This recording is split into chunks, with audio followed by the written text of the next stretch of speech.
One knew it could never happen in America. Until the day it did. Foreign terrorists strike ruthlessly at our homes and businesses in the new action epic, Invasion U.S.A. Our making of cameras traveled to Miami, Florida, Atlanta, Georgia, and the Everglades to capture the behind-the-scenes magic of this box office smash. Chuck Norris returns once again as America's premier fighting hero in this story of danger and intrigue. Did you lose this?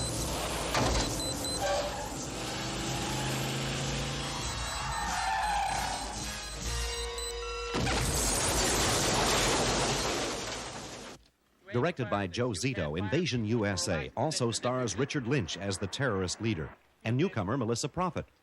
The screenplay was written by James Bruner and Chuck Norris and is based on a story by Norris's brother, Aaron. Stories about an international terrorist who is backed by someone, we don't really know who. And he mobilizes all the terrorists in America, and they go out to every major city in America, hundreds of them, and they start blowing up neighborhood homes, shopping malls, buses, restaurants, businesses.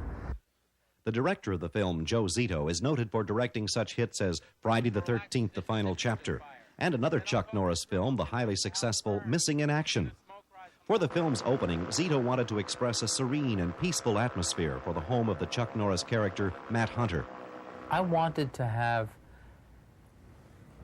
Matt be a man who was in search of peace, but always drawn into battle. And the Everglades were peaceful, serene, a place that you'd go if you were trying to get away from confrontation. In a film already packed with dangerous stunts and effects, the crew shot for 2 weeks in the wild Florida Everglades, battling more than just mosquitoes. They also encountered extreme temperatures in this prehistoric land that was teeming with snakes and alligators. Took a lot of serum with us. Yeah. I think the heat was the biggest factor. Working in the heat with the bugs on long days like that can be real physically wearing. Richard Lynch plays the part of Rostov, the Russian leader who masterminds the invasion. Lynch is known throughout Hollywood as one of the screen's most ruthless villains. However, what most people don't know is that the evil roles are difficult for the mild-mannered actor to play. I have found playing the antagonist very difficult for me at times. It seems the industry does offer that part to me, and I then approach it as a professional and do the best job in that I have in me. But there are other songs in my breast. His all-too-real character of Rostov leads the invaders through the swampland on airboats, which are photographed from above by helicopter. The choppers created a swift downdraft that made maneuvering the airboats even more difficult for the professional drivers. Water moccasins, alligators, and a deadly strain of gangrene were not the only concern of stunt coordinator Aaron Norris. Norris has rigged simulators consisting of quarter sticks of dynamite as a preparation against the many hazards encountered in the swamp. Every area that I'm going to have men getting blown off the airboats into the water, I'll be blowing that section of the water just to make sure there's no water moccasins or alligators in the area. And once they hit the water and get in, I'll have safety boats nearby ready to come get them. In the film, one of Matt Hunter's good friends, John Eagle, is brutally killed by the terrorists. In preparation for this scene, his airboat is laced with squibs. Squibs are miniature explosive devices electronically activated to simulate bullet hits. As each circuit on the nail board is triggered, the squibs will fire. After hours of preparation and rehearsal, the scene is ready for a take.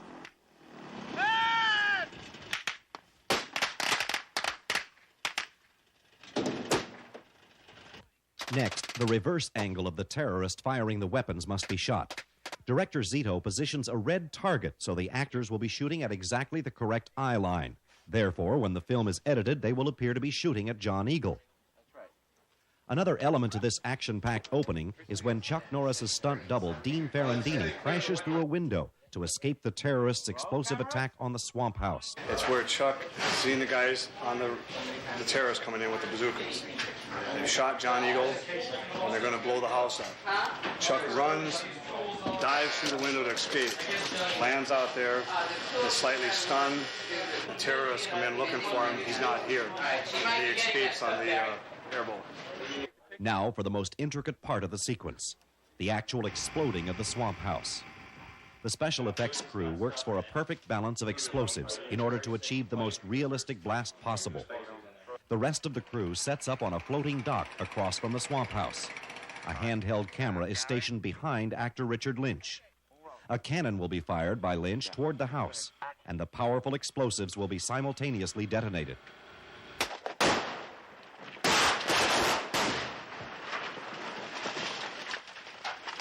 Now let's take a look at the combined elements of the finished, exciting Everglades scene, which includes both the stunt by Dean Ferrandini and the spectacular explosion of the swamp house.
The ruthless terrorists spread mayhem across America in Invasion USA. One of their most surprising attacks strikes a crowded shopping mall on Christmas Eve. An impressive number of stunt people and hometown Atlanta extras were used for the scene, which was shot over a 3-night period in a downtown Atlanta shopping center. We're trying to tell the story of major battles on the streets of American cities. And these are not the kinds of villains that go and blow up an office building someplace. They go into a shopping mall, Christmas time, packed full of shoppers. We had 1,800 extras there each day, used maybe 10,000 extras in the sequence. The suspense and intensity will steadily climb in this thrilling action sequence as each scene progresses in the shopping mall. In the parking lot of the mall, an airbag is set up for stuntman Al Jones to rehearse another life-risking stunt.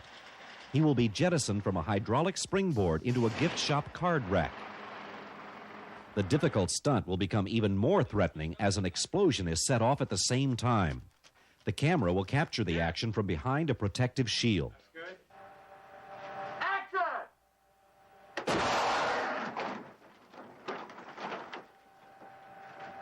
Jones emerges unharmed, and his daring stunt will add an extra bit of realism to the exciting sequence. The shopping mall scene will include a thrilling entrance by the Matt Hunter character. Stuntman Don Pike will stand in for Norris in this hair-raising stunt in which he will crash through the front doors of the crowded shopping mall, swinging dangerously close to pre-positioned stuntmen. Finally, his harrowing feat will come to an end when he smashes into a storefront.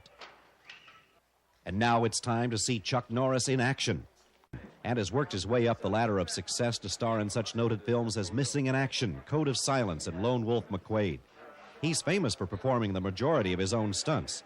However, in Invasion USA, he attempts the extraordinary when he hangs onto the side of a speeding truck as it careens through mall displays and crowds of shoppers. Shopping mall, of course, has been the hardest and most hair-raising, most dangerous thing I've done, probably the most dangerous stunt I've ever done on film. It isn't easy for stunt coordinator Aaron Norris to direct such a dangerous trick when it's his own brother whose life is on the line. I don't like putting my brother in that position, but he's so good and he's so game And I see a situation that I have taken I have done my homework on, and I've taken and done every step I can do for complete safety. And now let's take a look at the entire action-packed shopping mall sequence, including the most dangerous ride of Norris's career, as it will appear in the final film.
For the ending of the chase, skilled stuntman Don Pike was called on again to perform one of the most spectacular stunts of his career.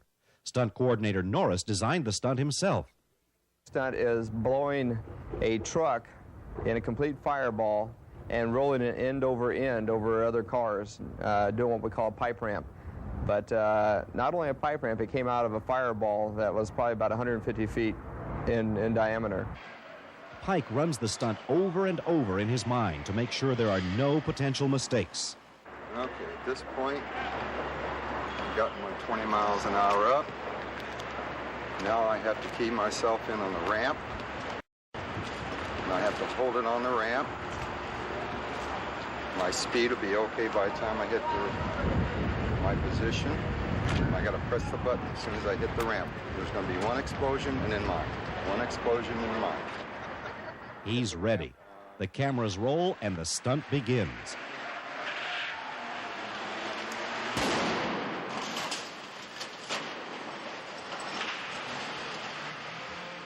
High-speed cameras were used to shoot Pike's truck in slow motion as it was absorbed in a 150-foot fireball.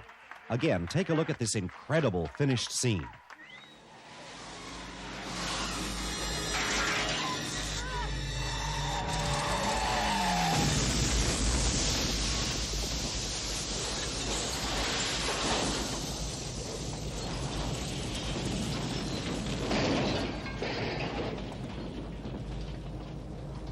Again, the terrorists ruthlessly strike where we least expect it, in our homes on a peaceful Christmas Eve.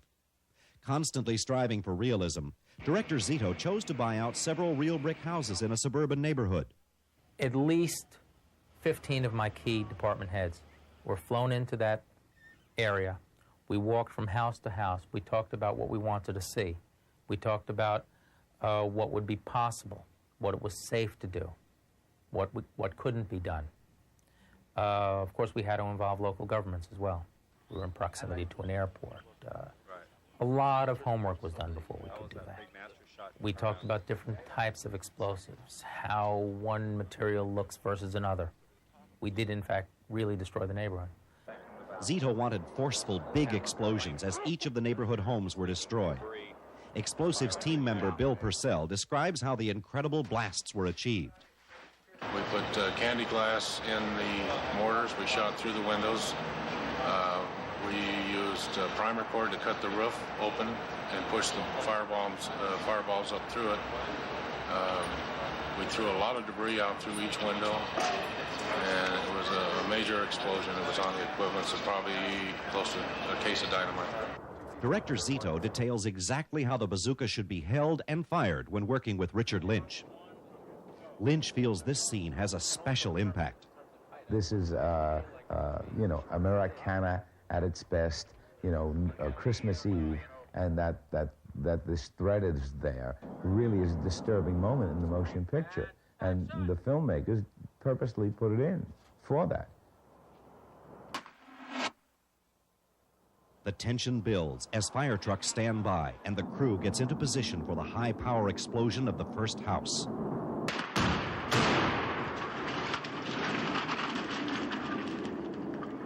The blast goes smoothly and no one is injured. 5 real houses were destroyed during the 5 nights of shooting. High-power explosions violently shook the neighborhood.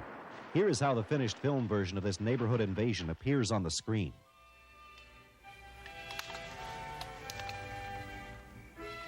La ciudad. La ciudad.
40 years have passed since the Battle of Atlanta was filmed for the classic Gone with the Wind.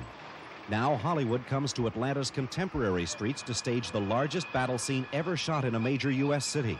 The idea from the start was to stage this major battle where we have hundreds of terrorists, thousands of National Guardsmen, Chuck Norris, the key villains, all in one major battle in a downtown American city. Over 1,200 National Guardsmen were used in this sequence. The large amount of actual military equipment and machinery used staggers the mind. We have 6 tanks, 6 armored personnel carriers, 10 2.5-ton trucks, and 16 1/4-ton trucks, which most people call Jeeps. During the 6 nights that were spent shooting in the downtown area, local Atlanta people were called on to act in the film as terrorists. Weapons were carefully checked out to extras in exchange for their driver's licenses to ensure the return of these dangerous firearms. One of the most climactic scenes combines the terrorists and the National Guardsmen who battle it out as 3 explosions erupt around them. To prepare for the scene, powerful black powder bombs are laced into this tower of sandbags. Explosives expert Bill Purcell describes what is used in a battle of such magnitude. We used alcohol, black powder bombs, and we threw a lot of debris and the other soft debris because of the personnel we've had around.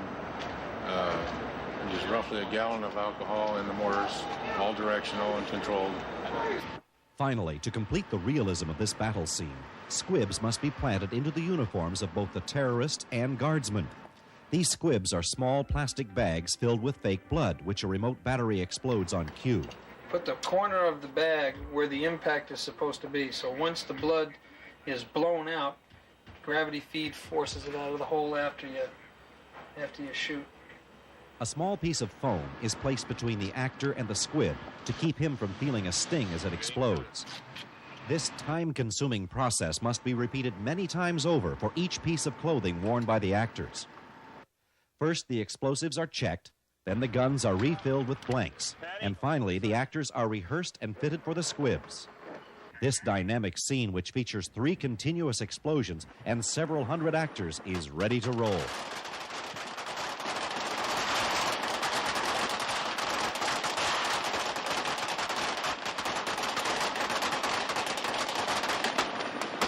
The results are spectacular.